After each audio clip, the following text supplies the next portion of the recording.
Bienvenue dans ce résumé de Père riche, Père pauvre, un livre culte de Robert Kiyosaki qui a changé la façon dont des millions de personnes perçoivent l'argent et la richesse. Dans ce résumé, nous allons explorer les enseignements clés du livre, décomposer les différences entre la mentalité du Père riche et du Père pauvre, et voir comment appliquer ces principes à notre vie. Installez-vous confortablement et restez bien jusqu'à la fin pour ne rien manquer. Chapitre 1 – Les deux pères.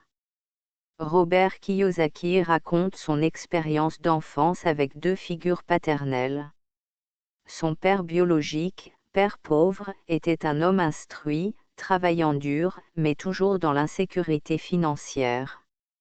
Le père de son meilleur ami, père riche, était un entrepreneur prospère qui lui a appris les principes de la richesse.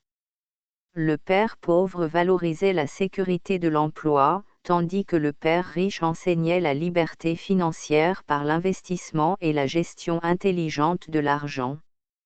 Cette différence de pensée a eu un impact majeur sur la vie de Kiyosaki, l'amenant à réfléchir très tôt sur l'importance de l'éducation financière. Chapitre 2 – L'argent ne fait pas le bonheur, mais l'ignorance coûte cher. Kiyosaki explique que l'éducation financière est plus importante que l'argent lui-même. Ceux qui ne comprennent pas l'argent travaillent dur toute leur vie sans jamais atteindre la liberté financière. Il présente l'idée que les riches ne travaillent pas pour l'argent, mais font en sorte que l'argent travaille pour eux. Les personnes pauvres ou de la classe moyenne ont tendance à échanger leur temps contre de l'argent, restant ainsi piégés dans un cycle infernal. Au contraire, les riches cherchent à utiliser leur argent pour générer encore plus de revenus, notamment à travers des investissements et des actifs qui produisent un cash flow positif. Chapitre 3 – L'importance des actifs et passifs. La clé de la richesse, selon Kiyosaki, réside dans la différence entre les actifs, ce qui met de l'argent dans votre poche, exemple, biens immobiliers, entreprises, investissements, royalties, actions, obligations, etc.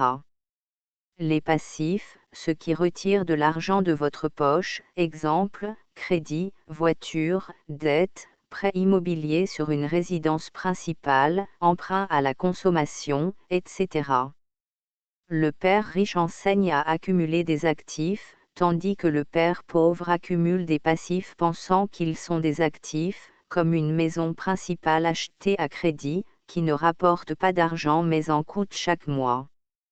Chapitre 4 – La rarasse et comment en sortir. La plupart des gens sont coincés dans la rarasse, ils travaillent dur, gagnent de l'argent, paient leurs factures, puis recommencent le cycle. La seule manière d'en sortir est de créer des sources de revenus passifs. Exemple. Travailler pour de l'argent, mauvaise approche. Acheter des actifs qui génèrent des revenus, bonne approche. Sortir de la rarasse signifie atteindre un niveau où les revenus passifs couvrent les dépenses mensuelles, rendant ainsi le travail optionnel plutôt qu'obligatoire. Chapitre 5 – L'intelligence financière. L'intelligence financière repose sur 4 piliers. 1. Comprendre la comptabilité, savoir différencier actifs et passifs. 2. Comprendre les investissements, apprendre à faire fructifier son argent intelligemment. 3. Comprendre le marché, observer les tendances économiques et saisir les opportunités d'investissement. 4. Comprendre la loi, connaître les avantages fiscaux pour payer moins d'impôts et protéger son capital. Chapitre 6 – Travailler pour apprendre, pas pour gagner de l'argent. Kiyosaki encourage à apprendre diverses compétences financières et entrepreneuriales plutôt que de chercher uniquement la sécurité de l'emploi. Il recommande d'acquérir des compétences en vente, en gestion d'entreprise et en investissement. Plutôt que d'accepter un emploi pour le salaire, il conseille de rechercher des emplois qui permettent d'acquérir des connaissances pratiques sur la gestion d'une entreprise, la négociation, le marketing et la finance. Chapitre 7 – Surmonter les obstacles mentaux. Les 5 obstacles à la richesse sont: à la peur, peur de perdre de l'argent ou d'échouer. Les riches prennent des risques calculés. 2. Le cynisme, trop d'hésitation et de doute qui empêchent d'agir. 3. La paresse, ne pas agir alors que les opportunités sont là. 4. Les mauvaises habitudes, mauvaise gestion de l'argent, absence d'épargne et de budget. 5. L'arrogance, croire qu'on sait tout et refuser d'apprendre de nouvelles choses.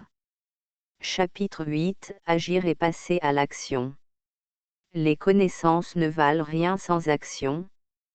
Pour réussir financièrement, il faut commencer petit, mais commencer maintenant. Économiser et investir intelligemment dans des actifs. Chercher des mentors et apprendre de ceux qui réussissent. Prendre des risques calculés pour maximiser les opportunités. Chapitre 9 – L'importance du mindset. Le mental joue un rôle essentiel dans la réussite financière. Ceux qui réussissent ont une attitude positive face à l'argent, prennent des risques et acceptent l'échec comme une étape d'apprentissage. Kiyosaki encourage à sortir de sa zone de confort et à développer une mentalité de croissance. Chapitre 10 – L'éducation financière pour les générations futures. L'éducation financière ne doit pas se limiter aux adultes. Kiyosaki insiste sur le fait d'apprendre aux enfants à gérer leur argent dès le plus jeune âge. Il recommande d'enseigner comment fonctionne l'argent, l'importance d'économiser et d'investir, comment reconnaître les opportunités d'affaires, la différence entre dette bonne et mauvaise. Conclusion. Père riche, Père pauvre enseigne que l'éducation financière est la clé pour atteindre la liberté financière. En comprenant comment fonctionne l'argent, en accumulant des actifs plutôt que des passifs et en ayant le bon état d'esprit, chacun peut prendre le contrôle de son avenir financier. La richesse ne dépend pas uniquement du salaire, mais plutôt de la capacité à investir intelligemment et à développer des sources de revenus passifs.